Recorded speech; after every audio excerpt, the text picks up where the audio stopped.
Assalamualaikum warahmatullahi wabarakatuh. Waalaikumsalam warahmatullahi wabarakatuh. Waalaikumsalam warahmatullahi wabarakatuh.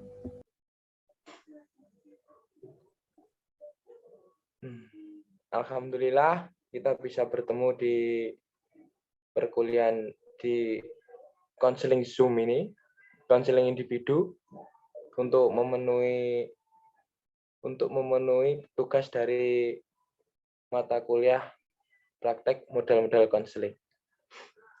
Sebelum lanjut mendalam, kita sebaiknya perkenalan dulu. Yang pertama, saya akan memperkenalkan diri saya. Perkenalkan, nama saya Yusuf Anang Maulana. Saya di sini akan berperan sebagai konselor. Selanjutnya, Saya Ainul Istiqomah dan di sini saya berperan sebagai konseling. selanjutnya, Perkenalkan, saya Aulia Kusuma. Di sini saya sebagai observer. ya, Mbak Aulia itu speaker yang ada di handset ini kalau bicara agak dideketin supaya jelas suaranya.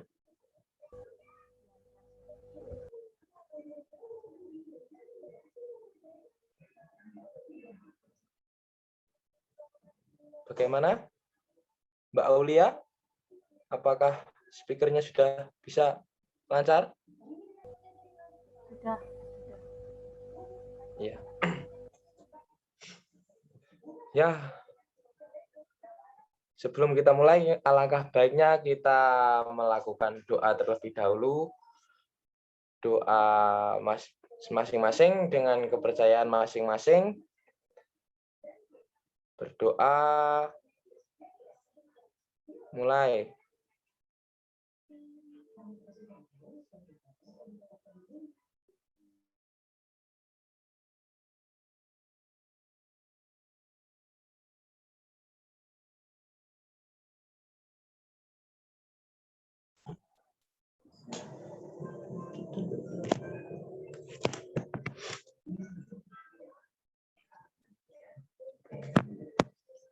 Halo, apakah bisa didengar? Nah, Mic-nya semuanya di on semua aja, nggak apa-apa. sudah. Ya. Tadi saat berdoa, apakah ada kendala sinyal di HP Mbak Ainul atau Mbak Aulia? Tidak, Pak. Ya. Saya itu mau manggil Mbak Ainul ini Ainul atau Istiqomah ini ya? Bebas, Pak. Senyamannya aja. Ya. Saya panggil Ainul aja ya.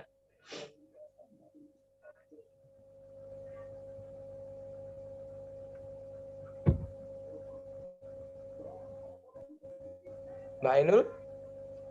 Pak. Speakernya di on kan on speaker on. Sudah, Pak. Apakah kurang jelas? Nah, ini sudah jelas ini. Ya. Di sini yang konseling Mbak Ainul ya? Iya. Ya. Mbak Ainul, sebelum Mbak Ainul mengungkapkan keluh kesahnya Mbak Ainul, di sini saya akan menjelaskan terlebih dahulu tentang konseling itu. Apakah Mbak Ainul mengerti tentang konseling? Apa itu konseling? Setahu saya itu hanya sebuah layanan yang memberikan bantuan kepada konseling, Pak. Selebihnya saya belum tahu. Ya, hampir benar. Yang kalau saya mau menjelaskan dulu tentang konseling. Konseling adalah proses memberi bantuan konselor terhadap konseling. Itu seperti memberi paham seperti itu. Memberi penjelasan, memberi masukan terhadap konseling. Bisa dipahami? Bisa. Dan di saat proses konseling seperti ini. Di sini saya sebagai konselor akan menjelaskan tentang asas-asas yang ada dalam proses kali ini. Proses konseling individu ataupun proses konseling yang lain. Nah, sekarang kan kita menjalankan tugas sebagai konseling individu. Nah, di dalam proses konseling individu ini terdapat asas-asas. Yang pertama adalah asas kerahasiaan. Nah, jadi Mbak Ainul ini jangan khawatir jika rahasianya terbocorkan. Nggak perlu khawatir karena saya akan berjanji menjaga rahasia atas semua keluh kesah Mbak Ainul. Dan yang kedua adalah asas kesukarelaan. Mbak Ainul ini sukarela atau terpaksa atau bagaimana ini? Ya, alhamdulillah sukarela. Ya, terima kasih. Nah, coba Mbak Ainul jelaskan, Mbak Ainul ungkapkan apa yang Mbak Ainul ingin sampaikan kepada saya. Jadi gini Pak, saya tuh akhir-akhir ini sering bolos, kemudian itu saya juga jarang mendengarkan pembelajaran. Lalu juga sering lalai terhadap Mohon diulangi, kurang jelas suara. Jadi begini Pak, saya tuh akhir-akhir ini tuh sering membolos. Lalu saya juga jarang mendengarkan guru ketika pembelajaran. Pelan-pelan. Ya. Bisa didengar? Iya, lanjutkan. Terus selain itu juga saya tuh lalai dalam mengerjakan tugas dan juga sering tidur di kelas. Akhirnya saya tuh banyak ketinggalan materi, terus kemudian sulit untuk memahami materi, dan banyak tugas-tugas lah yang lalai. Seperti itu, Pak. Iya. Sudah itu aja masalah Mbak Ainul? Iya, hanya dalam masalah belajar saja. Oh, ya. Berarti Mbak Ainul ini mengalami masa-masa di mana pemuda-pemuda ingin bebas, ingin bermain, ingin bebas, ingin mencari suasana baru seperti itu. Masa-masa di saat seperti itu.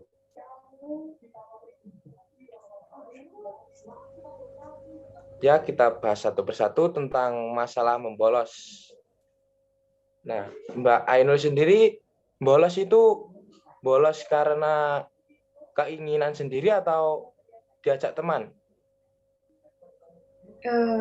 Karena pengaruh lingkungan juga sih. Oh, temannya bolos seperti itu. Iya. Nah, kalau masalah itu Mbak Ainul seharusnya bisa mengkondisikan diri. Jika temannya itu melenceng dari aturan, sebaiknya Mbak Ainul itu jangan ikut. Kita batasi diri kita dengan dunia luar seperti itu. Bisa dimengerti? Bisa. Nah, ini sebagai perumpamaannya. Kalau teman Mbak Ainul itu bolos, nah Mbak Ainul diajak, lalu Mbak Ainul itu tertarik, tapi usahakan Mbak Ainul bisa dimengerti. Maaf Pak, putus-putus. Ya, saya ulangi lagi. Ini perumpamaan contoh atau misalnya. Nah, Mbak Ainul kan punya temannya itu mengajak bolos. Ya kan? Bagaimana?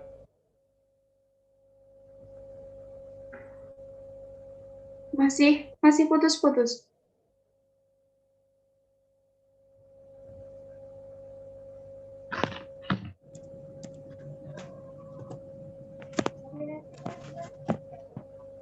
Ada kendala sinyal ya.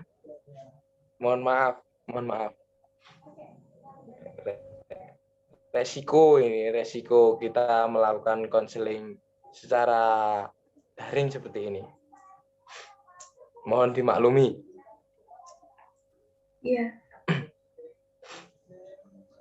Apakah bisa didengar suara saya? sudah. Bisa.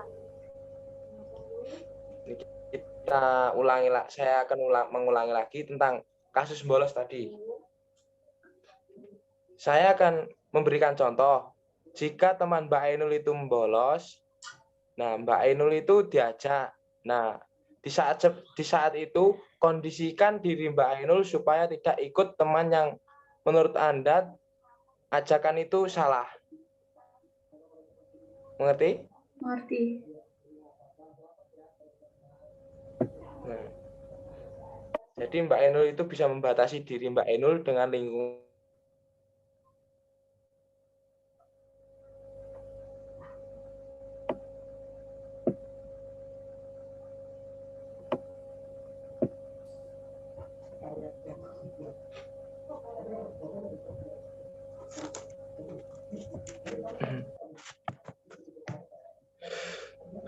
Sabar, sabar.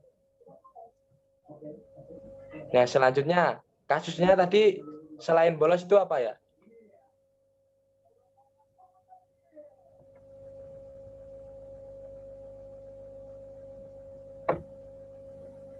Speakernya dihidupkan dulu, speakernya baru omong. Speakernya hidupkan dulu. Kurang mendengarkan pembelajaran waktu mata kuliah berlangsung. Oh. Nah, saat Mbak Ainul itu tidak mendengarkan atau mengabaikan yang diajarkan guru itu, Mbak Ainul sedang apa? Kadang saya nulis-nulis sendiri, kadang saya berbincang dengan teman-teman saya, seperti itu. Nah, itu juga pengaruh lingkungan. Lingkungan Mbak Ainul itu seharusnya Mbak Ainul itu bisa menjaga jarak Mbak Ainul dengan teman Mbak Ainul. Maksudnya dalam sisi negatif, sisi negatif dan positif itu seharusnya Mbak Ainul bisa membedakan dan bisa memilih-milih mana yang baik dan mana yang benar, seperti itu. Bisa dipahami? Bisa. Nah, jika Mbak Ainul itu terus-terusan seperti itu, maka Mbak Ainul nanti akan menyesal di belakang. Penyesalan itu hanya ada di belakang. Jadi jangan sampai Mbak Ainul itu menyesal karena perbuatan Mbak Ainul yang ada di masa lalu.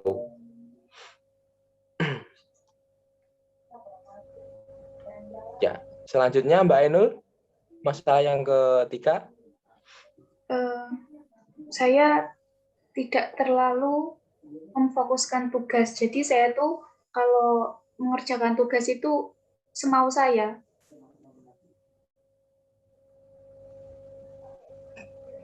Oh, jadi Mbak Ainul itu tipikal orang yang sering mengerjakan tugas mepet-mepet seperti itu ya.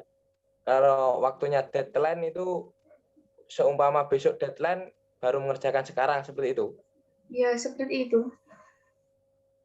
Oh. Suka membuang-buang waktu Mbak Ainul ini. Dan Mbak Ainul ini seharusnya bisa mengerti bahwa waktu, peribahasa itu mengatakan bahwa waktu adalah uang. Jadi Mbak Ainul itu harus bisa memanfaatkan waktu sebaik-baiknya. Tapi jika Mbak Ainul mengerjakan mepet-mepet seperti itu, apakah Mbak Ainul sendiri yakin bahwa jawabannya itu benar? Yakin, Mbak? Yakin? Karena kalau mepet itu di otak suka encer. Oh iya, iya. Itu menurut saya juga benar. Terkadang.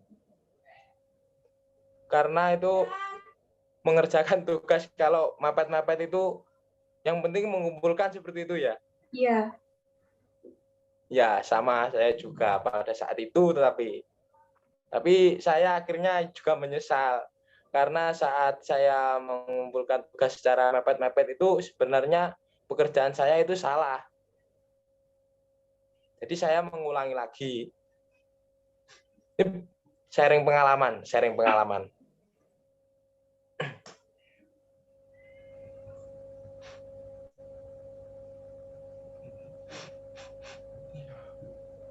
Halo? Ya, Ya. Kita lanjut. Pada saat Mbak Ainul mengerjakan tugas pada saat mepet-mepet itu, seharusnya Mbak Ainul itu jangan melakukannya lagi. Karena jika Mbak Ainul terus-terusan melakukan hal seperti itu, mana ada yang tahu jika ada kesibukan lain, jadi Mbak Ainul tidak sempat mengerjakan tugas itu. Paham kan? paham. Ya. Ya, yang selanjutnya masalah tidur di kelas. Ya, saya sering tidur di kelas kalau jam kosong. Oh, pada saat jam kosong saja ya? Ya, kadang lebih sering ke jam kosong. Tapi Oh, kalau nggak kosong, ya pernah. pada saat jam kosong itu seharusnya Mbak Ainul itu lebih memikirkan tugas yang baru diberikan atau tugas yang ada seperti itu. Jika ada matkul kosong, nah di saat seperti itu kan Mbak Ainul bisa mengerjakan tugas-tugas yang ada. Jadi nggak usah nunggu mepet dulu baru mengerjakan. Kita rolling aja sih sekarang.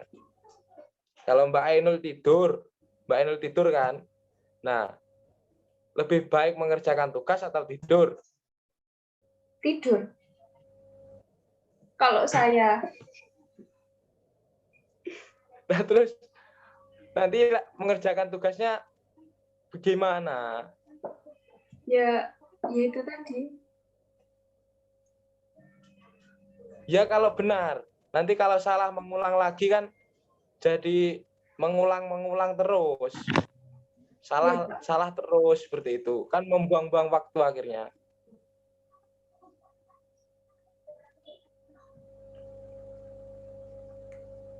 Halo, bisa didengar? Bisa. Nah, jadi bagaimana Mbak Ainul? Mbak Ainul ini seharusnya mengerti. Anda sudah dewasa, Anda juga harus mengerti bahwa waktu lebih penting. Waktu itu penting lah intinya. Maksimalkan waktu sebaik-baiknya. Ya. Jadi saat ada pelajaran, manfaatkan sebaik-baiknya. Kalau ada waktu luang, Jadi, manfaatkan gitu, Pak. ya, seperti kalau ada jam kosong seperti itu, manfaatkan untuk mengerjakan tugas, jangan tidur. Memangnya kalau malam Mbak Ainul kemana ya? Ya tidur di rumah. Ya tidur.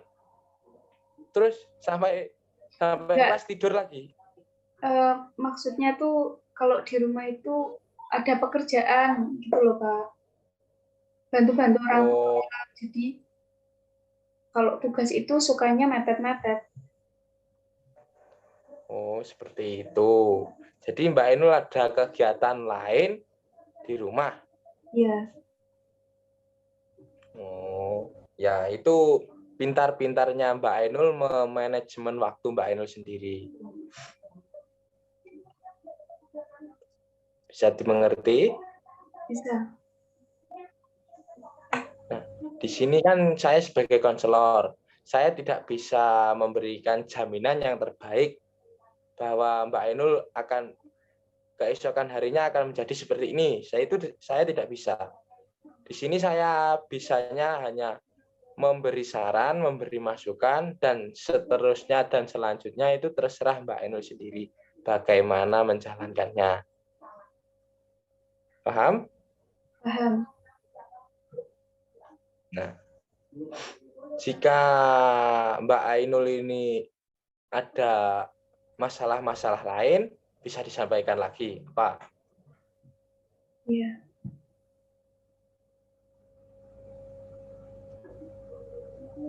Mbak Ainul, Ya, apakah ada masalah-masalah lain? sejauh ini belum. Belum ada masalah-masalah Tidak ada masalah. yang begitu. Oh, iya. Ya udah. Sekian kalau begitu. Sebelumnya Mbak Ainul jika ingin melakukan konseling lagi bisa menghubungi saya. Jangan takut dan jangan kapok. Mengerti? Mengerti. Nah, ya udah. Akhir kata, wabillahi taufiq wal hidayah, wassalamualaikum warahmatullahi wabarakatuh. Waalaikumsalam warahmatullahi wabarakatuh. Ya, selanjutnya Mbak Aulia sebagai observer untuk mengobservasi dari konseling individu saya dan Mbak Ainul. Persilahkan. Baik, terima kasih Mas Yusuf. Tadi setelah saya amati konseling Mas Yusuf. Mbak Aulia, suaranya kurang jelas. Tes. Jelas? Apakah sudah jelas? Belum. Enggak jelas sama sekali, Mbak. Ibis-ibis seperti itu. Beneran.